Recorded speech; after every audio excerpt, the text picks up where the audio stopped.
কোন রাজ দরবারে আল্লাহর কোরআন বাদশা নাজ্জাশীর সামনে দাঁড়ায় গেলেন। আউযু বিল্লাহি মিনাশ শাইতানির রাজিম, বিসমিল্লাহির রহমানির রহিম, কাফ হা ইয়া আইন সাদ। সূরা মারিয়াম থেকে কয়েকটা রুকু তেলাওয়াত করলেন মুসলিম সাহাবী জাফর ইবনে আবি তালিব রাদিয়াল্লাহু তাআলা। কয়েকটা রুকু যখন তেলাওয়াত করলেন, এই তেলাওয়াত শুনে বাদশা নাজ্জাশীর চোখের কোণা দিয়ে কখন যে অঝরে পানি ঝরা শুরু হয়েছে। বাদশা নাজ্জাশী চিন্তা করছে, জীবনে কত নোবেল নাটক কত কিছু শুনেছি, কিন্তু আরে এত সুন্দর স্মৃতিমধুর এত সুন্দর সাজানো বাণী আমি কোনোদিন শুনি নাই। বাদশা নাজ্জাশীর চোখের কোণা দিয়ে অঝরে পানি ঝরা শুরু হয়ে গেল। বাদশা নাজ্জাশী ডেকে বলছে, ও মক্কার দুইজন কূটনৈতিক, শোনো, আবু জেহেলের ভাই এবং আমর ইবনুল আস, তোমরা আমাকে কিছু ঘুষ দিয়েছিলে আর এদের বিরুদ্ধে অভিযোগ দায়ের করে ফেরত নিয়ে যেতেছিলে। এই নাও, তোমাদের ঘুষের টাকা ফেরত দিলাম। এখন থেকে 101 জন মক্কায় ফিরে যাবে না, এরা আমার রাষ্ট্রীয় মেহমান। একটু জোরে বলেন না, আরো জোরে বলেন। এ লীলা কার? আরো জোরে কোন কার? আল্লাহ। আজকে তাকায় দেখেন, হুজুরদের কোনো জায়গা ছিল না, হুজুরদের কোনো জায়গা ছিল না, পলাই পলাই বেড়াইতো, আগানে বাগানে জেলখানায় রাত কাটাতে হতো। সেই হুজুররা এখন বিদেশ সফর করে রাষ্ট্রীয় মেহমান হয়ে। কথা হয় না? সেই হুজুররা এখন ডিসি অফিসে মিটিং করে, হুজুররা এখন এসপি অফিসে মিটিং করে, হুজুররা এখন উপজেলাতে মিটিং করে। হুজুরদের সম্মান বাড়ায় দিছেন কে? আল্লাহ আছে না নাই? এটা কোরআন হাদিস দ্বারা প্রমাণিত। কেউ যদি কারোর উপরে জুলুম করে, তাদের ইজ্জত বাড়ায় দেন কে? ইজ্জত বাড়ায় দেন আল্লাহ। জমিনও তার পক্ষে কথা বলে। আজকে তাকায় দেখেন, এই জন্য বাংলাদেশে এখন ডিসি অফিস বলেন, এসপি অফিস বলেন, হুজুর ছাড়া মিটিং হয় না। আল্লাহ আছে না নাই? আছে, আছে, আলহামদুলিল্লাহ বলেন। ও দুনিয়ার মানুষ, এরা গেছিল কি করতে? মিথ্যা অভিযোগ দায়ের করে ফেরত আনতে। কিন্তু আল্লাহর কি লীলা, এখন তারা কি হয়েছে? রাষ্ট্রীয় মেহমান। সুবহানাল্লাহ বলেন। রাষ্ট্রীয় মেহমান হয়ে গেল। এখন যাওয়ার সময় যে হেডম নিয়ে, যাওয়ার সময় যে হেডম মুড নিয়ে গেছিল যে 101 জনকে ফেরত আনবে, এখন এই যে ফেরত আনতে পারল না, আসার সময় তো ওই ভাব থাকবে নাকি? থাকবে না? থাকবে। আসার সময় মুখটা কি? এখন মুখটা হনুমানের মতো হয়ে গিয়েছে, জিরো হয়ে গিয়েছে। এখন মুখটা শুকায় গেছে। এখন এই দুইজন ফেরত আসছে, ফেরত এসে ওদের ওই সমস্ত নেতৃবৃন্দকে ডেকে বলছে, এই ব্যাপার, গেছিলাম আনতে, কিন্তু তো আনলো হলোই না, বরঞ্চ তারা রাষ্ট্রীয় মেহমান হয়ে গেল। এখন মক্কার কাফেরদের রাগ আরো বেড়ে গেল। মক্কার কাফেরেরা তারা চিন্তা করলো, 101 জনকে ফেরত আনতে পারি নাই তো কি হয়েছে? 140-141 জনের উপরে যে মাঠ দিতাম, সেই মাঠটা 40 জনের উপরে চালা।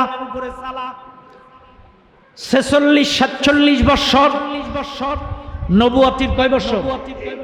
46 বছর, 47তম বছর কি জুলুম নির্যাতন নবীজির উপরে চালালো। ভালো করে মনে রাখবেন, এত জুলুম নির্যাতন নিপীড়নের স্টিম রুলার নবীজির উপরে চালানো শুরু করলো, সাহাবা আজমাইনদের পরে চালানো শুরু করলো। সেখান থেকে একটা ছোট্ট ঘটনা আপনাদেরকে শোনায়। 46তম বছরে আহারে আল্লাহ নবীর একজন সাহাবী ইসলাম কবুল করে গোপনে গোপনে দাওয়াত দিচ্ছিল। প্রকাশ্যে দাওয়াত দেওয়ার পরে আবু জেহেল কোনো কায়দায় তাকে আটকাইতে পারে না, আটকায় ফেলাইছে একজন মুসলিম সাহাবীকে। একজন মুসলিম সাহাবী দ্বীনের দাওয়াত দিচ্ছিল পথে, প্রতিমধ্যে আবু জেহেল তারে আটকাইছে। আটকায় ডাক দিয়ে বলে, তোমার নাম কি? বলে, আমার নাম আম্মার বিন ইয়াসির। শুনে নেন দুনিয়ার মানুষ, এই সাহাবীটার নাম আম্মার বিন ইয়াসির রাদিয়াল্লাহু তাআলা। আবু জেহেল বলছে, আম্মার বিন ইয়াসির, তুমি দিন প্রচার ছেড়ে দাও, কোরআনের দাওয়াত ছেড়ে দাও, হক প্রচার ছেড়ে দাও, মুহাম্মাদের দল ছেড়ে দাও। যদি আমার দলে এসো, আমার দলে এসো, তোমাকে অনেক সুযোগ সুবিধা দেওয়া হবে, তোমাকে অনেক লাভ দেওয়া হবে, নেতৃত্ব দেওয়া হবে, এটা সেটা দেওয়া হবে। কিন্তু আম্মার বিন ইয়াসির বলছে না, সব কিছু ছাড়তে পারি কিন্তু মুহাম্মাদের আদর্শ ছাড়তে পারবো না, কোরআন ছাড়তে পারবো না, ইসলামী আন্দোলন ছাড়বো না, কোরআনী আন্দোলন ছাড়বো না। ও দুনিয়ার মানুষ, বিশ্ব নবী সাহাবী আম্মার বিন ইয়াসির রাদিয়াল্লাহু তাআলা আনহুকে বলছে ছাড়বে না, বলে না। আম্মার বিন ইয়াসিরকে গ্রেফতার করলো, গ্রেফতার করে বলছে ছাড়বে, বলে না। এবার আম্মার বিন ইয়াসির যখন ইসলাম ছাড়বে না, কোরআন ছাড়বে না, আবু জেহেল তার দুই রাখালকে অর্ডার দিলেন, দুইটা উট আনো। দুইটা উট আনা হলো, দুইটা উট এনে রাখা হলো। এই আম্মার বিন ইয়াসির, তুমি যদি কালেমা না ছাড়ো, ইসলাম না ছাড়ো, ইসলামী আন্দোলন না ছাড়ো, মুহাম্মাদের পথ আদর্শ যদি না ছাড়ো, কালেমা যদি না ছাড়ো, তোমাকে এখন এই মুহূর্তে উটের দুই পায়ের সাথে তোমার পাও বেঁধে দেওয়া হবে। উটের শক্তিশালী, উট কিন্তু বিরাট শক্তিশালী হয়। আপনারা হাজী সাহেব আছেন কারা? এখানে হাজী সাহেব নেই কেউ? উটের গোশ খাইছেন না চাচা? খাইছেন? হ্যাঁ মাশাআল্লাহ। উটের গোশ মাশাআল্লাহ খুব পাওয়ারফুল গোশ। উটের গোশ, উটের চর্বি খুব শক্তিশালী। আমি একজনের কাছে জিজ্ঞাসা করেছিলাম সৌদি, যে ভাই আমরাও বাঙালি যা খাই, তোমরাও যা খাও, এই তো আকাশ পাতাল, কোনো তফাৎ না, তা তোমরা এত ঠান্ডা গন্ডা, হাই বডি ফিগার, পাওয়ারফুল কি করে, আর তোরা এত বিয়েও করিস কি করে? কথা কানা। আমি একজনকে জিজ্ঞাসা করছি, তখন বলছে দেখ, আমাদের এই পাওয়ারফুল হওয়ার তোর কিছু সূত্র বলি। এক নাম্বার পাওয়ারফুল কি?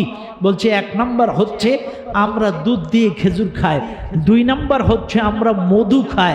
কি করে খাস? আমরাও তো মধু খাই, আমরাও তো খেজুর খাই, তো আমাদের তো শক্তি বাড়ে না, তোদের এত বাড়ে কি করে? বলছে শোন, বাঙালিরা চিনি খায় বেশি। কি বললো? চিনি খাই বেশি, আমরা মধু খাই বেশি। আমি বললাম আমরাও তো মধু খাই। বলছে শোন, আমরা মধু খাওয়ার নিয়ম আছে। আমরা কি করি, আমাদের যখন রুটি বানাই, আমাদের জবের তেল, জবের আটা, আর হলো ওই আটার সাথে যখন খামির করি, তখন ওই খামিরের সাথে উটের চর্বি আর মধু লাগায় দেয়। কি? উটের চর্বি আর মধু দিয়ে খামিরটা পাকায়, এরপরে রুটি বানায়। কথা বুঝেন নাই? উটের চর্বি আর মধু দিয়ে খামির বানায়, ওই রুটি আমরা খাই। এই জন্য আলহামদুলিল্লাহ আমরা এত পাওয়ারফুল, আমাদের শক্তি এত বেশি। আর বাঙালি তোরা খালি চিনি খাস, এই জন্যে তোদের শক্তি নেই। কথা বোঝেন নাই? এই জন্য বেশি বেশি মধু খাবেন, চিনি খাবেন, এই কি বলে চিনি বাদ দেবেন। চিনি কিন্তু যত রোগের মূল। চিনি বাদ দেবেন, মধু খাবেন, খেজুর খাবেন, রুটি খাবেন, মধু দিয়ে খামির করতে বলবেন। মনে থাকবে ইনশাআল্লাহ? যাই হোক, মনে আছে 46তম বর্ষ আম্মার বিন ইয়াসির, আম্মার বিন ইয়াসিরের দুই পাও দুই উটের সাথে বাইধে দিছে। ও এখানে আর একটা কথা বলি, উটের গোশ খেয়ে চাচা উজু করতেন তো? হ্যাঁ, উটের গোশ খাওয়ার একটা মাসলা আছে, শুনে নেন। উটের গোশ খাইলে যদি নামাজে যান, তাইলে আপনার আবার উজু করা লাগবে। কারণ আল্লাহর নবী এই উটের বেখাপ্পা চেহারা বলে উটের গোশ খাওয়ার পরে নামাজে যেতে গেলে যদিও উজু ছিল, কিন্তু এই উটের গোশ খেয়ে তিনি আবার উজু করতেন, উজু করে তারপরে নামাজ পড়তেন। এই উটের গোশ খেয়ে আবার উজু করতেন। এটা অনেকে কিন্তু জানে না, এটা রাসূলের হাদিস দ্বারা প্রমাণিত। নবীজি উটের চেহারাটা বেখাপ্পা কারণে নবীজি উটের গোশ খেয়ে কি করতো? উজু করে নামাজ পড়তো, উজু করতো আবার। যাই হোক, উটের দুই পায়ের সাথে বাইধে দিছে আম্মার বিন ইয়াসিরের দুই পাও বাইধে দিয়ে এইবার আবু জেহেল বলছে আম্মার বিন ইয়াসির, এইবার বলো তুমি ইসলামী আন্দোলন ছাড়বা কিনা? আম্মার বিন ইয়াসির বলছে, আবু জেহেল তুমি আমার পাও দুটো যখন বাইধে দিছো, আমারে মাইরে দিবা বলে আমাকে তুমি ভয় দেখাচ্ছ, কিন্তু বিশ্বাস করো আমার নাকের মধ্যে জান্নাতের সুঘ্রাণ চলে এসেছে, আমাকে ভয় দেখায় লাভ নাই, জীবন দেব, শহীদ হব, কিন্তু ইসলামী আন্দোলন ছাড়ব না। আম্মার বিন ইয়াসির তার দুইটা পাও উটের সঙ্গে বেঁধে দিয়ে দুই উট দুই দিকে খেদায় দিল। দুই উটের সঙ্গে যখন বাঁধে তাড়ায় দিল, আম্মার বিন ইয়াসিরের দুই পায়ের মাঝখান থেকে ফেড়ে দুই খণ্ড হয়ে জমিনে পড়ে গেল। জমিনে পড়ে যাওয়ার পরে দুই দেহ যখন দুই পাও ফাঁক হয়ে মাঝখান থেকে ফেড়ে জমিনে পড়ে গেল, তারপরেও আম্মার বিন ইয়াসির কিন্তু কালেমা ছাড়ে না। কি জুলুম, কি নির্যাতন, কি জুলুম, কি নির্যাতন, কি নিপীড়নের স্টিম রুলার। এত জুলুম নির্যাতন আম্মার বিন ইয়াসির রাদিয়াল্লাহু তাআলা আনহুর উপরে চালালো। ও মুসলমানেরা, তাইলে মনে রাখবেন 46তম বৎসরে কাফের বেঈমানেরা এত জুলুম নির্যাতন মুসলমানদের উপরে চালাতো। 47তম বৎসরে মুহররম মাসের 1 তারিখ, কয় তারিখ? 47তম বৎসরের মুহররম মাসের 1 তারিখ কাফের বেঈমানেরা মিটিং বসালো। কাফের বেঈমানেরা মিটিং বসানোর পরে তারা সিদ্ধান্ত নিল, এই সিদ্ধান্ত তারা ফাইনাল করলো। কাফের বেঈমানেরা চিন্তা করলো, মুহাম্মদ সহ তার অনুসারীরা সাহাবারা যেই কায়দায় দিন প্রচার করে, সত্য প্রচার করে, হক প্রচার করে, যেই কায়দায় কালেমার দাওয়াত দেয়, মুহাম্মদকে আটকানো যায় না, দিন প্রচার আটকানো যায় না। দলে দলে বেধর্মীরা, আমাদের সৈন্যরা ইসলামের সুশীতল বা ছায়াতলে চলে যায়। কাজী মুহাম্মদকে সহ তার অনুসারীদেরকে প্রকাশ্যে আর দ্বীনের দাওয়াত দেয়া যাবে না। কেমনে বন্ধ করা যায়? মুহাম্মদ সহ সাহাবা আজমাইনদের বিরুদ্ধে এক গাদা অভিযোগ দায়ের করে একটা আইন রচনা করলো। আইন রচনা করে মুহাম্মদ সহ তার অনুসারী সাহাবা আজমাইনদেরকে শিয়াবে আবি তালিবের পাহাড়িয়া জেলখানায় 3টা বৎসর নবীকে আটকায় রাখলো। কয় বছর? 3 বৎসর নবী সহ 47 সালের 47তম বৎসরের মুহররম মাসের 1 তারিখে নবী সহ সাহাবা আজমাইনদেরকে শিয়াবে আবি তালিবের পাহাড়িয়া জেলখানায় বন্দী করলো। 3 বৎসর, 1 নয় 2 নয়, 3 বৎসর জেলখানার মধ্যে নবীকে পুরে রাখলো। আরে জেলখানার মধ্যে কি নির্যাতন! আমাদের দেশেও জেলখানায় খাদ্য খাবার দেয়, অন্যান্য দেশের জেলখানায় খাদ্য খাবার দেয়, কিন্তু আমার নবীকে যে শিয়াবে আবি তালিবের পাহাড়িয়া জেলখানায় ঢুকাইছিল, সপ্তাহে 2 খানা রুটি আর কয়েকটা খুরমা খেজুর ছাড়া কিছু খেতে দেয় নাই। এই মাহফিলে এমনও লোক আছে, দেখবেন এক সাজেই 3টা 4টা রুটি নয়, 10টা রুটি মাইরে দেয়, 10টা পরাটা কোনো ব্যাপারই না, এমনও ব্যক্তি আছে। কিন্তু সপ্তাহে 2টা রুটি আর কয়েকটা খুরমা খেজুর। প্রাপ্তবয়স্ক নবী, প্রাপ্তবয়স্ক সাহাবী এই খাদ্য খেয়ে থাকতে পারতেন না। ওই জেলখানার মধ্যে বাবলা গাছ ছিল, ওই বাবলা গাছের কাঁটাওয়ালা যুক্ত বাবলা গাছের পাতাগুলো, ছালগুলো ক্ষুধার যন্ত্রণা সহ্য করতে না পেরে সাহাবারা ওই বাবলা গাছের পাতাগুলো, ছালগুলো ছিঁড়ে ছিঁড়ে ধারণ করত। এত জুলুম জেলখানার মধ্যে চালাইছে। 3টা বৎসর জেলখানায় পার হয়ে গেল। 3 বৎসর পরে নবীজি চাচা আবু তালেবকে ডেকে পাঠালেন। চাচা আবু তালেবকে ডেকে ডাক দিয়ে বলে, চাচা আমার, শোনেন, একটা তথ্য আপনাকে দেই। কি তথ্য বলো? তথ্যটা হলো এই, আমাকে সহ আমার সাহাবাদের বিরুদ্ধে যে অভিযোগ দায়ের করে এই পাহাড়িয়া জেলখানার মধ্যে 3টা বছর আপনারা আটকায় রাখছিলেন, একটা চামড়ার গায়ে খোদাই করে যে আইনটা রচনা করে কাবা শরীফের গায়ে ঝুলায় রাখছিলেন, চাচা আমি তথ্য দেই জান, ওই চামড়ার গায়ে যেই কয় জায়গায় আল্লাহ শব্দগুলো ছিল, আল্লাহ শব্দগুলো ছাড়া বাদ বাকি সমস্ত আইনগুলা উই পোকায় ঘুনে পোকায় খেয়ে গেছে। কিসে খাইছে? ওই পোকা চেনেন তো? বলছে যে চামড়ার গায়ে আইন লাগানো, আইন বানানো, আইন তৈরি করে ওই কাবা ঘরের মধ্যে যে লটকায় রাখছেন, ওখানে যে দেখেন ওই চামড়ার গায়ে আল্লাহ শব্দ ব্যতীত সব কিছু ওই পোকায় খেয়ে ফেলছে। চাচা আবু তালেব বলছে, তাই? সত্য কথা? বলছে, চাচা জীবনে কি মিছা কথা কইছি? বলছে, জান। চাচা আবু তালেব সংবাদটা শুনে খুশি হয়ে গেলেন। চাচা আবু তালেব সঙ্গে সঙ্গে মক্কার বড় বড় কাফেরদের কাছে চলে গেলেন। কাফেররা কাবা শরীফ থেকে একটু দূরে খেলা করছিলেন, গোল মিটিং করছিলেন। চাচা আবু তালেব দৌড়ে যে বলছে, শোনো, আমার ভাতিজা একটা তথ্য দিয়েছে, তথ্যটা যদি সত্য হয় মুহাম্মদ সহ তার অনুসারীদেরকে আর আটকায় রাখা যাবে না।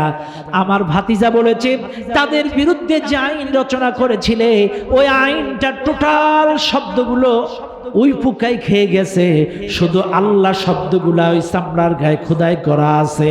কাজী এই তথ্য যদি সত্য হয় তাদেরকে রাখা যাবে না, কারণ আইন যদি না থাকে আসামিকে গ্রেফতার করে রাখা যাবে না।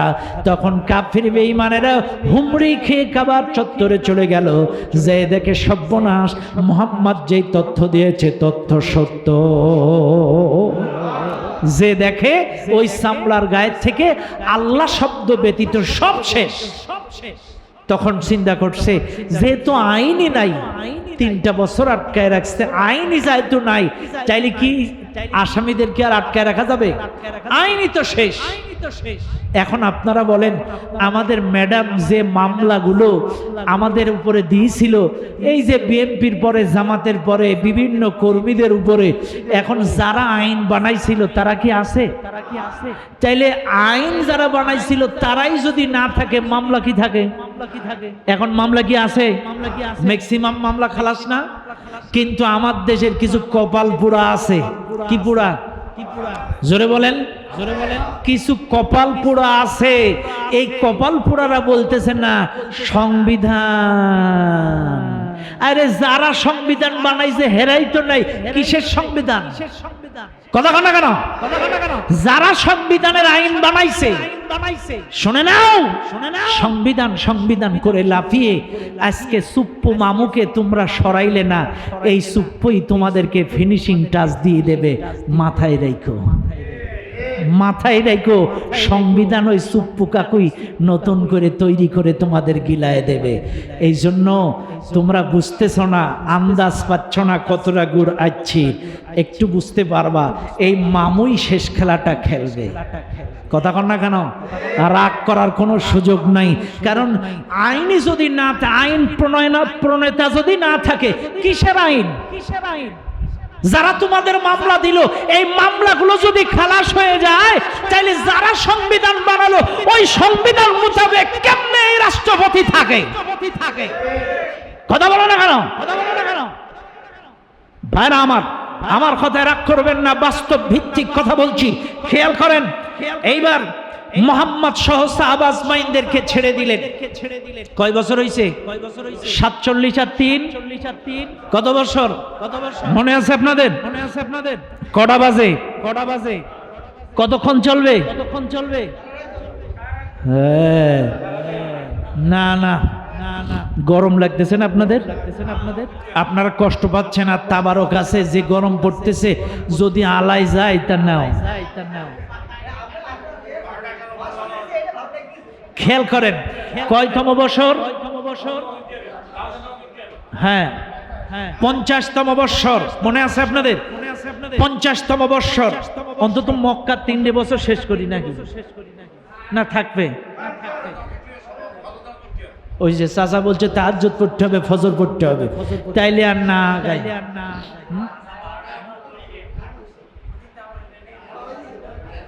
12টা 10।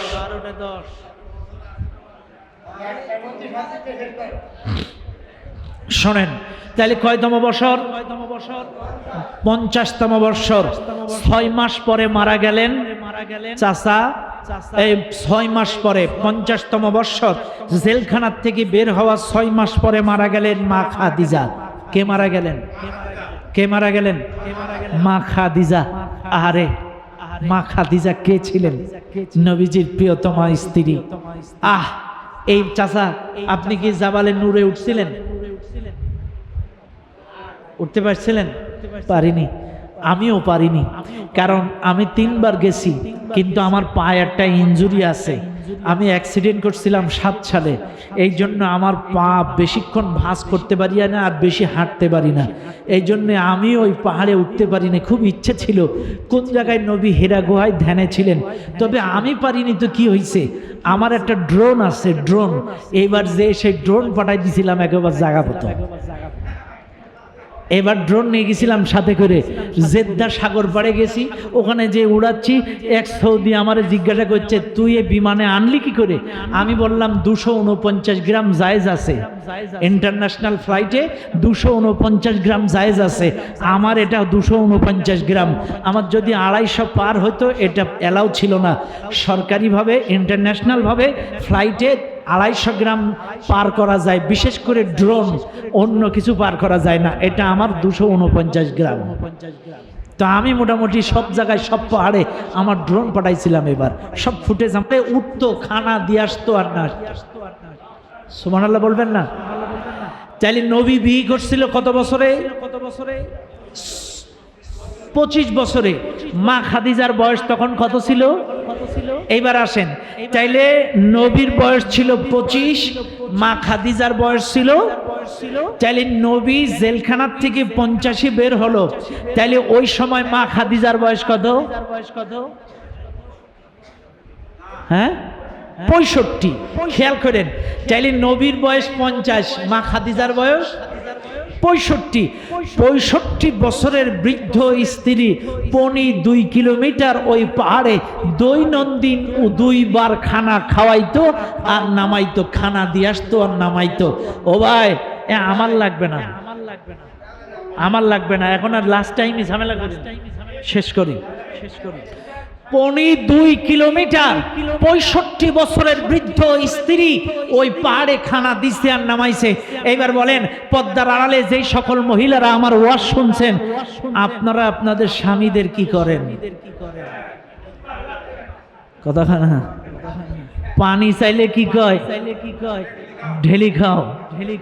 অথচ মা খাদিজা 65 বছর বয়সে 2.5 কিলোমিটার ওই পাহাড়ে 2 বার খানা উঠাইছে আর নামাইছে, উঠাইছে আর নামাইছে। আল্লাহু আকবার! কি স্ত্রী ছিল খাদিজা! আর দুনিয়া মানুষ, আমার নবী দিন প্রচারের কারণে দূর দূরান্তে চলে যেতেন। আমার নবী দূর দূরান্ত থেকে যখন আসতেন, আমার নবী কখনো রাত 10টায়, কখনো রাত 12টায়, রাত 3টায়, রাত 4টায়, এক কথায় প্রথম রাতে, মাঝরাতে, শেষ রাতে, যেই টাইমে নবী এসে দরজায় ঘা দিক না কেন, এক ডাকে মা খাদিজা দরজা খুলে দিতেন। একদিন নবীজি আম্মাজান খাদিজাকে প্রশ্ন করেছিলেন, ও খাদিজা, আমি মাঝরাতে, প্রথম রাতে, শেষ রাতে, যেই রাতেই এসে তোমার দরজায় ডাক দেই, এক ডাকে তুমি দরজা খুলে দাও কেমনে? তুমি কি বিছানায় ঘুমাও না? এক ডাকে দরজা খুলে দাও কেমনে? আমাদের স্ত্রীদেরকে 20 ডাক 80 ডাক দিলেও দরজা খোলে না, আর মা খাদিজার এক ডাক দিলে দরজা খুলে দেয়। আম্মা জানকে জিজ্ঞাসা করেছিলেন, ও আমার স্ত্রী খাদিজা, তুমি কি করে এক ডাকে দরজা খুলে দাও? তখন আম্মা জান খাদিজা বলেছিলেন, নবীজি, আপনি দিন প্রচার করতে যে কখনো মার খেয়ে না দে, কখনো ক্লান্ত, কখনো শ্রান্ত, কখনো রক্তমাখা শরীর নিয়ে আপনি বাড়িতে ফিরেন। ইয়া রাসূলুল্লাহ, আমি যদি বিছানায় ঘুমাই, যদি সময় মতো দরজা খুলে দিতে না পারি, আপনার দরজায় দাঁড়াই থাকতে কষ্ট হবে।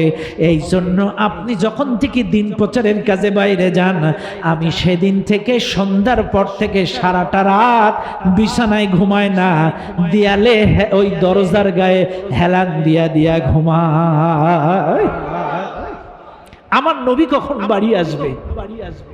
কারণ আপনি কষ্ট করে না খেয়ে না দে, ক্লান্ত শ্রান্ত রক্তমাখা শরীর নিয়ে দরজায় এসে দাঁড়াবেন, ডাক দেবেন। আমি যদি সময় মতো খুলতে না পারি, আপনার কষ্ট হবে। দেখবেন 5 তলা বেয়ে উঠতে কষ্ট হয় না, কিন্তু 5 তলা বেয়ে উঠে যদি ওই দরজা খুলতে লেট হয়, তখন কিন্তু মাথা গরম হয়ে যায়। কথা কন না কেন? তো ঠিক ওই রকম তো মা খাদিজা একটাকে দরজা খুলে দিতেন, কারণ আপনি যান এত কষ্ট করেন, এই জন্য আমি সারাটা রাত দরজায় হেলান দিয়া ঘুমাই। আপনি কখন বাড়ি আসবেন, দরজা খুলে দেব, আপনার যেন কষ্ট না হয়। এই ছিল স্ত্রী। এই ছিল স্ত্রী, আমাদেরও স্ত্রী। কথাক্ষণ না কেন? আমাদের কথা বলার আগে উত্তর রেডি। হ্যাঁ, আজকে টাইম নাই, নাইলে রাসূলুল্লাহর স্ত্রীদের সাথে সম্পর্ক কেমন ছিল, নবীজির স্ত্রী কয়টা ছিল, কোন স্ত্রীর সাথে কেমন আচরণ করত, একটু স্ত্রীদের আলোচনা আজকের করতাম, কিন্তু সময় নাই, যার কারণে স্ত্রীদের ভেতরে যাইতে পারলাম না। আর স্ত্রীদের ভিতরে যাইতে গেলে একটু বিস্তারিত বলতে হবে, কারণ তার 11টা স্ত্রীদের সাথে তার সম্পর্ক কেমন ছিল, আরে কি রিলেশন ছিল, এই বিষয়ে একটু কথা বলতাম, কিন্তু সময় নাই, যাব না ওইদিকে।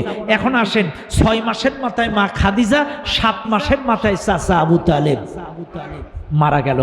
খেয়াল করেন, 6 মাসের মাথায় কে মারা গেছে? মা। 7 মাসের মাথায় চাচা আবু তালেব। মা খাদিজা ছিল ঘরের আশ্রয়, আর চাচা আবু তালেব ছিল বাইরের আশ্রয়। শোনেন, মক্কার কাফেররা সাহাবাদের উপরে জুলুম করেছে, গরিব ধনী সাহাবাদের উপরে মারছে, নির্যাতন চালাইছে, জেলখানায় ঢুকাইছে, কিন্তু কখনোই এই 10 বছরে মুহাম্মাদের গায়ে হাত দেয়নি। খেয়াল করেন, 10 বছরে কখনো নবীর গায়ে হাত দেয়নি, কারণ চাচা আবু তালেব প্রোটেকশন দিত। সুবহানাল্লাহ। আবু তালেব কিন্তু মুসলমান হয়নি, কিন্তু তার একটা পাওয়ার ছিল, এই আমার ভাতিজা, একটা পাওয়ার ছিল, বুঝেন না আপনারা, আমার ভাইপো। এই জন্য মক্কার কাফেরেরা অন্যান্য সাহাবীদেরকে মেরেছে, আঘাত করেছে, রক্তাক্ত করেছে, কিন্তু মুহাম্মাদের গায়ে কোনোদিন হাত দিতে পারেনি। চাচা আবু তালেব বেঁচে থাকাকালীন, কিন্তু নবীজি চাচাও মারা গেল, খাদিজাও মারা গেল, এইবার নবীর গায়ে হাত। আহারে, নবীজি বাজারে গেছে, কাদা ছেলে মারছে নবীর মুখে, নবীজির গলায় গামছা দিয়ে ফাঁস লাগায় মারার চেষ্টা করেছে। নবীজি কাবা চত্বরে নামাজ পড়ছে, উটের পচা নাড়ি ভুড়ি চাপাইছে, সব কিন্তু 50তম বৎসরে। খেয়াল করেন, এতদিন কিন্তু নবীর গায়ে হাত দেয়নি, গালাগালি দিছে, পাগল বলেছে, জাদুকর বলেছে, গণক ঠাকুর বলেছে, এতদিন গায়ে হাত দেয়নি। কিন্তু যখনই চাচা আবু তালেব মারা গেল, তখনই গায়ে হাত, গলায় গামছা দিয়ে মারার চেষ্টা, নবীজির মুখের মধ্যে কাদা, পরনে জামা ছিঁড়ে দেওয়া, নবীজির গায়ে থুতু নিক্ষেপ করা, নবীজিকে উটের পচা নাড়ি ভুড়ি চাপাই দিয়ে মারার চেষ্টা। নবীজি চিন্তা করলেন, আর হয়তো আমার মক্কায় থাকা হবে না। আহারে, এতদিন ওরা আমার গায়ে হাত দিত না, এখন ওরা আমারে মারার চেষ্টা করছে, পাসিল চাপা দিয়ে মারার চেষ্টা করে, গলায় কাপড় দিয়ে মারার চেষ্টা করে, আমার গায়ে মুখের মধ্যে কাদা চেলে মারে, আমার মাথার মধ্যে উটের নাড়ি বুড়ি চাপায়া আমাকে শ্বাস নিঃশ্বাস বন্ধ করে মারার চেষ্টা করে। কাজে আমিও আর মক্কায় হয়তো থাকতে পারবো না। আল্লাহ নবী চিন্তা করলেন, হয়তোবা তায়েফের মানুষ মক্কার চাইতে ভালো হবে, তায়েফের মানুষ হয়তো মক্কার চাইতে ভালো হবে। আল্লাহর দুনিয়া তো ছোট নয়, আমি আল্লাহ দিন বাদ দিতে পারবো না। আল্লাহ, আমার ভাই মাস্টার হাবিবুর রহমান কিন্তু একটা আয়াত তিলাওয়াত করেছিল, হুয়াল্লাযী আরসালা রাসূলাহু বিল হুদা ওয়া দীনিল হক লিইয়ুযহিরাহু আলাদ দীনি কুল্লি। এই আয়াতটা কিন্তু মাস্টার হাবিব ভাই তিলাওয়াত করেছে। আল্লাহর নবীকে সত্য দিন সহ এই পৃথিবীতে প্রেরণ করেছিলেন, সকল দিনের উপরে, সকল মতাদর্শের উপরে, সকল আইনের উপরে আল্লাহর দিনকে বিজয়ী করার জন্য আমার নবীকে হক দিন দিয়ে দুনিয়ার মধ্যে পাঠাইছিল। আল্লাহর নবী চিন্তা করে, এই দ্বীনের দাওয়াত বন্ধ করতে পারবো না, কালেমার দাওয়াত বন্ধ করতে পারবো না, সত্য প্রচার বন্ধ করতে পারবো না, কিন্তু কি করব, মক্কায় দ্বীনের দাওয়াত দিতে না পারলেও একটু তায়েফে যে দ্বীনের দাওয়াত দেব, তায়েফের মানুষ হয়তো আমার দাওয়াত অ্যাকসেপ্ট করবে, কবুল করবে। আল্লাহর নবী তায়েফে চলে গেলেন। তায়েফের মানুষের কাছে মক্কা থেকে 70-80 কিলোমিটার। মনে রাখবেন, আগে নবীজি আড়ে যেত, আড়ে নবীজি যখন সেই সময় দিন প্রচার করতে যেত। চাচা তায়েফে গেছিলেন? তায়েফে গেছিল। আরে মনে রাখবেন দুনিয়ার মানুষ, তায়েফ হলো সমতল ভূমির থেকে 40 কিলোমিটার উপরে। মনে রাখবেন, আবারও বলছি, সমতল মক্কার থেকে 40 কিলোমিটার উপরে হচ্ছে তায়েফ। তায়েফ মনে রাখবেন, এই মাহফিলে যারা আছেন সেই সময়কার পাপ এখন আমরা যাই কি লেন, 8 লেন 10 লেনের রোড করে যেতে সৌদি সরকার ঘুরে ঘুরে ঘুরে ঘুরে ঘুরে ঘুরে ওই পাহাড়ে উঁচু জায়গায় উঠতে হয়। কিন্তু সেই জামানায় ডাইরেক্ট আড়ে মাত্র পাহাড়ের আঁকাবাঁকা পথ দিয়ে কিতাবের মধ্যে পাওয়া যায় 60 কিলোমিটার, কিন্তু এখন মোটামুটি আরবার দিয়ে গেলে 80 কিলোমিটারের একটু বেশি হয়। বাইরে অভাব নবীজি তার সাহাবী যায়েদকে নিয়ে চলে গেলেন তায়েফের ময়দানে দিন প্রচার করতে গেলেন। আল্লাহর নবী যখন দ্বীনের দাওয়াত দিলেন, কালেমার দাওয়াত যখন তায়েফবাসীকে দিলেন, তায়েফবাসী তো দাওয়াত অ্যাকসেপ্ট করলো না। তায়েফবাসী বরঞ্চ নবীকে পাথর মেরে রক্তাক্ত করে দিল। এক নয় দুই নয়, নবীজিকে 3 বার পাথর মেরে বেহুশ করে দিয়েছিল। শোনেন, আজকের এই এলাকার মানুষ, কুলদিয়ার মানুষ, মক্কার কাফেরেরা খারাপ ছিল কিন্তু নবীকে কখনো রক্তাক্ত করে নাই। মক্কার কাফেরেরা 10 বছরে কখনো নবীকে রক্তাক্ত করে নাই, কিন্তু তায়েফের কাফেরেরা আমার নবীকে রক্তাক্ত করেছিল। নবীকে মেরে রক্তাক্ত করে এমন মারছে, রক্ত ঝরে তার জুতাগুলা সিমেন্টের মতো এঁটে গেছিল। আমরা সেখানে গেছিলাম। নবীজি মার খেয়ে যেই জায়গাটায় বেহুশ হয়েছিলেন, নবীজি যে আঙ্গুর বাগানে আঙ্গুর রস খেয়েছিল, আদাস নামে এক ব্যক্তি এই যে রসুলকে আঙ্গুরের রস খাওয়াইছিল, সে মসজিদে গেছেন না চাচা? ওই মসজিদে গেছি, সেই আঙ্গুর বাগান, সেই আঙ্গুর বাগানের আঙ্গুর খেয়ে এসছি। এই কয়েকদিন আগেও খাইছি। ভাইরে, সেই দৃশ্যগুলো বাস্তব সচক্ষে দেখে এসেছি। আহারে আল্লাহ নবীকে যারা মেরেছে, নবী 20 দিনের মতো ছিল তায়েফে। শোনেন, নবী বেশ কিছুদিন তায়েফে এই দাওয়াতি কাজ কাম করে যখন তায়েফেও টিকতে পারলো না, নবীজি চিন্তা করলো আবার মক্কায় ফেরত যাব। এখন আবার মক্কায় ফেরত যাব। মক্কায় যখন আবার ফেরত আসবে, মক্কায় তো ঢুকতে পারছে না ডাইরেক্ট, মক্কার বর্ডারে এসে বিভিন্ন লোক মারফতে বড় বড় নেতাদের সাথে যোগাযোগ করে রাজনৈতিক আশ্রয় চাওয়ার চেষ্টা করলেন। আমাকে রাজনৈতিক আশ্রয় দেওয়া হোক, রাজনৈতিক আশ্রয় দেওয়া হোক। মক্কার বর্ডারে তিনি ওয়েট করলেন। মক্কার বর্ডারে থেকে বিভিন্ন মাধ্যমে মক্কার কাফেরদেরকে বিভিন্নভাবে দাওয়াত ডেকে তাদের কাছে রাজনৈতিক আশ্রয় ছিলেন। একে একে বেশ কয়েকজন মুহাম্মদকে রাজনৈতিক আশ্রয় দিতে রাজি হলো না, কিন্তু একজন রাজি হলো। তার নাম ছিল মুতঈম ইবনে আদি। তিনি রাজি হলেন, বলছে মুহাম্মদ, আমি তোমাকে মক্কায় আশ্রয় দেব, রাজনৈতিক আশ্রয়। প্রভাবশালী একজন নেতা মুতঈম ইবনে আদি আল্লাহর রাসূলকে নিয়ে বাড়িতে আসলেন। আল্লাহ নবী কয়েকদিন বাড়িতে নামাজ কালাম পড়া শুরু করলেন। বাড়িতে নামাজ কালাম শুরু করলেন, তখন মুতঈম ইবনে আদি ডাক দিয়ে বলছে, মুহাম্মদ, তুমি যদি গোপনে গোপনে বাড়িতে থাকো, চাইলে তো আমার একটা ক্রেডিট বলে কিছু থাকে না। আমি যে তোমারে আশ্রয় দিয়েছি, এটার তো কোনো কর্তৃত্ব থাকলো না। তুমি এক কাজ করো, কালকে কাবা চত্বরে নামাজ পড়বা। মুহাম্মদ বলছে, কাফেররা যদি নির্যাতন করে, বলছে না, টেনশনের কিছু নাই, আমার 2 ছেলে তলোয়ারি নিয়ে তোমাকে পাহারা দেবে, তুমি কালকে কাবা তাওয়াফ করবা। কে বলছে? মুতঈম ইবনে আদি। তিনি কিন্তু ইসলাম কবুল করেনি। তিনি কি করেনি?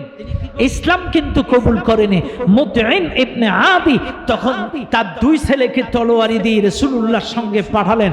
নবীজি কাবা তাওয়াফ করলেন, কাবা তাওয়াফ করলেন। আরে আপনাদেরকে বারবার ঘুরে ফিরে এই কথা কেন বলছি?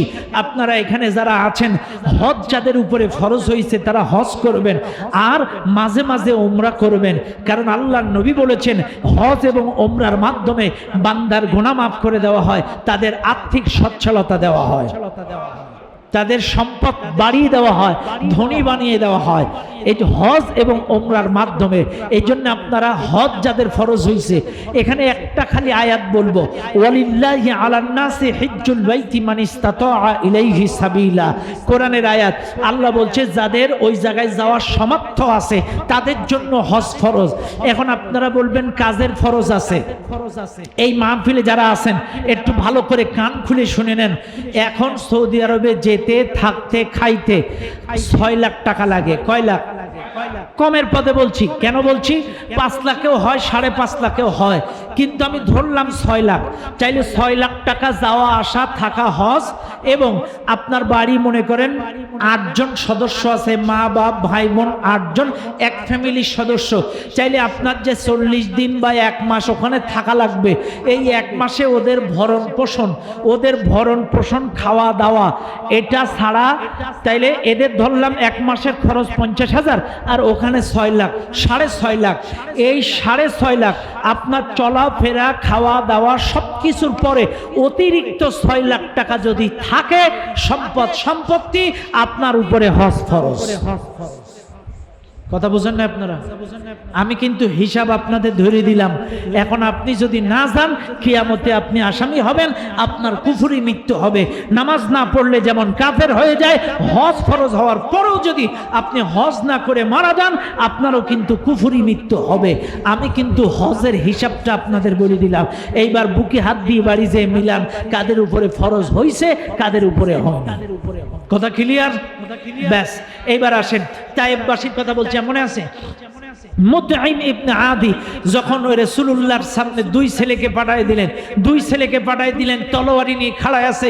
রাসূল তাওয়াফ করলেন। তাওয়াফ করতে করতে বেশ কিছু জায়গা আছে সরাসরি দোয়া কবুল হয়। ভাইরে, যখন আপনি বাংলাদেশ থেকে যাবেন, সর্বপ্রথম যখন কাবা শরীফ দেখবেন, বিসমিল্লাহি আল্লাহু আকবার ওয়ালিল্লাহিল হামদ, সর্বপ্রথম যখন কাবা দেখবেন, যে দোয়াটা করবেন ওই দোয়াটাই কবুল। সর্বপ্রথম বাংলাদেশ থেকে যাইয়ে আপনি কাবা শরীফ দেখার সাথে সাথে যেই দোয়াটা করবেন, ডাইরেক্ট দোয়াটা কবুল। এখন আমি তো প্রতিবারই একটা চালাকি করি, আমি যখনই কাবা শরীফ দেখি বলি, আল্লাহ এই সফরে যত দোয়া করব কবুল করব। বুঝেন নাই? একটাই দোয়া করছি, বেশি তো করি নাই। তার মানে আল্লাহ বলছে কাবা দেখে যে একটা দোয়া করবে, প্রথম দোয়াটাই কবুল। কাবা দেখার সাথে সাথে আমি যেই বলছি, আল্লাহ এই সফরে যত দোয়া করবো তুমি কবুল করে নিও, আলহামদুলিল্লাহ বলেন। বাস। আর হজরে আসওয়াদের পাথর যে আছে, এই পাথরটা তো যদি কেউ চুমা খাইতে পারে, তার জীবনের সব গুণাগুলো ওই পাথর টেনে নেয়। ওটা হচ্ছে জান্নাতি পাথর। তবে এই জায়গাটায় চুমা খাওয়ার জন্য যে মারামারি, টানাটানি, হেসরা হেসরি, অবশ্যই এটা ফরজও না, ওয়াজিবও না, কিন্তু আমাদের দেশে অনেকেই এটা চুমা খাইতে যে প্রস্রাব করে ফেলে। এত চাপ মানুষের, এত চাপ, সবাই ওই জায়গায় চুমা খাইতে চায়। ভাইরা আমার, রাসূল তাওয়াফ করলেন। তাওয়াফ করার পরে মক্কার বড় বড় কাফেরেরা মুতঈম ইবনে আদিকে জিজ্ঞাসা করছে, মুতঈম ইবনে আদি, তুমি কি কালেমা পড়ছো নাকি মুহাম্মাদের হাতে? বলছে, না, আমি কালেমা পড়ি নাই। তাহলে বলছে, আমি মুহাম্মাদকে আশ্রয় দিয়েছি, মুহাম্মাদ মক্কায় থাকবে। এ কথা যখন হুঙ্কার দিছে, তখন সব বড় বড় কাফেরেরা বাড়ির মধ্যে চলে গেছে, গর্তের মধ্যে ঢুকে গেছে। মুতঈম ইবনে আদির একটা পাওয়ার ছিল আলাদা। মুতঈম ইবনে আদি বিরাট ব্যাপার। এইবার রাসূলকে আশ্রয় দেওয়ার পরে শোনেন, 51তম বৎসর মদিনার থেকে বেশ কিছু মানুষ আসছে হজের মৌসুমে আইসে মদিনায় আসার পরে 6 জন ব্যক্তি আকাবা নামক স্থানে নবীর সাথে সরাসরি আলোচনা করলেন। এখানে নবীর সাথে শপথ গ্রহণ করলেন, হাতে হাত রেখে বায়াত নিলেন। শপথ বাক্য পাঠ করার পরে 6 জন ওই আকাবা নামের স্থান থেকে চলে গেলেন। 52তম বৎসরে মদিনার থেকে আরো অনেক মানুষ হজের মৌসুমে আসলেন। তখন 12 জন রাসূলুল্লাহর কাছে আকাবা নামক স্থানে শপথ গ্রহণ করলেন। এটা দ্বিতীয় নাম্বার শপথ। শুনে নেন মুসলমানেরা, 52তম বৎসরে আল্লাহ নবী কিন্তু আর 1 বৎসর পরেই মদিনায় যাবেন। শুনে নেন, আল্লাহ নবী কিন্তু মদিনায় যে কি হবেন আরো জোরে, আল্লাহ নবী 1 বৎসর পরেই কিন্তু মদিনায় যাবেন। মদিনায় যেই কিন্তু আল্লাহ নবী প্রেসিডেন্ট হবেন। এখন আপনারাই বলেন, যাত্রারে ধরে যদি আপনি এমপি বানায় দেন, ও কি এমপির কাজ কি, সংসদে কি বলতে হয়, কি করতে হয়, এটা ট্রেনিং, এটা রাষ্ট্র চালানোর যে কলা কৌশল, এগুলো যদি না থাকে, ডাইরেক্ট ধরে একজনকে বানায় দিলে পারবে? পারবে না। কাজে আমার রাসূল একটা হুজুর মানুষ, নবী মানুষ, তার তো রাষ্ট্র পরিচালনার কোনো কলা কৌশল জানা নেই, সব কিছু তো তার জানা নেই। এই জন্য রাসূলুল্লাহ সাল্লাল্লাহু আলাইহি ওয়াসাল্লামকে 52তম বৎসরে আল্লাহ রাসূল মেরাজে নিয়ে গেলেন। মেরাজে নিয়ে আল্লাহ নবীকে সূরা বানী ইসরাইল উপহার দিলেন। বানী ইসরাইলে 14 দফা রাষ্ট্র পরিচালনার একটা কর্মসূচি আল্লাহ রাসূলকে দিলেন। রাষ্ট্র চালাইতে গেলে, একটা সুন্দর সমৃদ্ধ রাষ্ট্র চালাইতে গেলে, পরিচালনা করতে গেলে যেটা লাগে, সূরা বানী ইসরাইলের মধ্যে আল্লাহ 14 দফা রাষ্ট্র পরিচালনা করার একটা কর্মসূচি আল্লাহ রাসূলকে মেরাজে যে উপহার দিলেন। আরো জোরে কোন, আরো জোরে কোন। সবচাইতে বড় উপহার ছিলেন নামাজ। সুবহানাল্লাহ বলেন। কি উপহার ছিলেন? আল্লাহ রাসূলকে গিফট করেছিলেন নামাজ। এখন আল্লাহ রাসূল বলেছিলেন, ইয়া রাসূলুল্লাহ, আল্লাহ রাসূল বলেছিলেন, আল্লাহ আল্লাহ আমি তো দেখলাম, শুনলাম, বুঝলাম, কিন্তু আমার উম্মতেরা তো আপনাকে দেখলো না, আপনার সব নাজ নিয়ামত দেখলো না। তখন নবীজি, আল্লাহ পাক বলেছিলেন, নবীজি তুমি তোমার উম্মতদের যাও, তোমাকে যে 5 ওয়াক্ত নামাজ আমি গিফট করলাম, মূলত 50 ওয়াক্ত দিছিল, কমাইতে কমাইতে 5 ওয়াক্ত, যাও তোমার উম্মতদের যে বলো ওয়াসজুদ ওয়াকতারিব, সিজদা দাও, আমি আল্লাহর নিকটবর্তী হয়ে যাও। বান্দা যখন সিজদায় যাবে, আমি আল্লাহর সাথে তাদের দিদার হবে।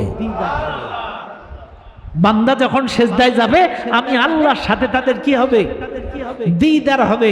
আপনারা কি কিছু পান সিজদায় যায়? পাবেন কি করে? দোয়া কালাম তো বুঝে পড়েন না। সুবহান রাব্বিয়াল আলার অর্থ কি? সামি আল্লাহু লিমান হামিদার অর্থ কি? সুবহান রাব্বিয়াল আযীমের অর্থ কি? এগুলো কি বুঝেন? না বুঝেই পড়েন, তাহলে বুঝবেন কি করে? এগুলো তো বোঝা লাগবে। আপনি কি বলতেছেন, আপনি কি বলতেছেন, কি চাইতেছেন, এগুলো তো বোঝা লাগবে। আমি বেশি ব্যাখ্যা করব না, নামাজের ওয়াজ করব না, কারণ নামাজের ওয়াজ করব না আজকে। তবে একটা জিনিস শোনাই, আপনারা ওয়াজের মধ্যে শুনেছেন খুশু আর খুজু। হুজুররা বলে খুশু খুজুর সাথে নামাজ পড়ো, খুশু খুজুর সাথে নামাজ পড়ো, কিন্তু খুশু কি আর খুজু কি বুঝেন? বুঝেন না? শোনেন, খুশু হচ্ছে আপনি যখন নামাজে দাঁড়াবেন, আমি আবারও বলছি, খুশু হচ্ছে আপনার অন্তরটা আল্লাহর দিকে থাকবে। আপনার অন্তরটা দোকানে থাকবে না, আপনার বান্ধবীর কাছে থাকবে না, ঘের ভেড়িতে থাকবে না, জমি জমায় থাকবে না। আপনার অন্তরটা ডাইরেক্ট আল্লাহর দিকে রজ্জু থাকবে। আমার আল্লাহ আমাকে দেখতেছে, আমি আল্লাহর সামনে দাঁড়িয়ে আছি, আমার আল্লাহ আমাকে দেখতেছে। ডাইরেক্ট আল্লাহর দিকে আপনার মনটা থাকবে। আপনি যা বলবেন মনে করবেন যে আল্লাহকে সরাসরি বলছেন। কি বলছেন? সুবহানাকা আল্লাহুম্মা বিহামদিকা ওয়া তাবারাকা ইসমুকা ওয়া তাআলা জাদ্দুকা ওয়া লা ইলাহা গায়রুক। আউযু বিল্লাহি মিনাশ শাইতানির রাজীম। বিসমিল্লাহির রহমানির রহিম। আলহামদুলিল্লাহি রাব্বিল আলামিন আর রহমানির রহিম। প্রত্যেকটা কথা আপনি আপনার মালিককে সরাসরি বলছেন, এই মনটা আল্লাহর দিকে থাকবে। এটার নাম হচ্ছে খুশু। আর খুজু কি? খুজু হচ্ছে আপনার অঙ্গ প্রত্যঙ্গ, আপনার হাত, আপনার পাও, আপনার বডি, আপনার সব কিছু আল্লাহর দিকে থাকবে। যেমন আমরা নামাজ পড়ি কোন দিকে ফিরে? পশ্চিম দিকে ফিরে, কেবলার দিকে ফিরে। এখন আসেন, আপনি যখন দাঁড়াবেন, আপনার পাও একটা কালীগঞ্জে, একটা কলার দিকে থাকলে হবে না, সরাসরি স্ট্রেট কেবলার দিকে থাকা লাগবে। আপনার বডি স্ট্রেট থাকা লাগবে, আপনার মুখ স্ট্রেট থাকা লাগবে। যখন হাত উঁচু করবেন, স্ট্রেট থাকা লাগবে, স্ট্রেট। এই আরে এই কি? এই স্ট্রেট থাকা লাগবে। এই না, মনে রাখবেন, আবারও বলছি, প্র্যাকটিক্যাল নামাজ শিখবেন। আবারও বলছি, আমাদের দেশের মানুষ কিন্তু না, স্ট্রেট থাকা লাগবে, স্ট্রেট, হাতটা কেবলামুখী হওয়া লাগবে, আপনার বডি স্ট্রেট কেবলামুখী হওয়া লাগবে। এটার নাম হচ্ছে খুজু। আপনার পাও দুটো স্ট্রেট থাকা লাগবে। আপনি বাই চান্স পা চুলকাচ্ছে বলে এই যে বডি ঘুরে গেল, তার মানে কেবলার থেকে আপনার বডিটা ঘুরে গেল না, আপনার স্ট্রেট থাকা লাগবে। ও ভাই, আজকে আমাদের দেশের লোক প্র্যাকটিক্যাল নামাজ বুঝে না। যাই হোক, আর আগাবো না, 12:30 বেজে গিয়েছে, এই পর্যন্ত শেষ। এ ভাই কিছু বলার আছে, কিছু বলার আছে আপনাদের? হ্যাঁ বলেন ভাই, বলেন ভাই।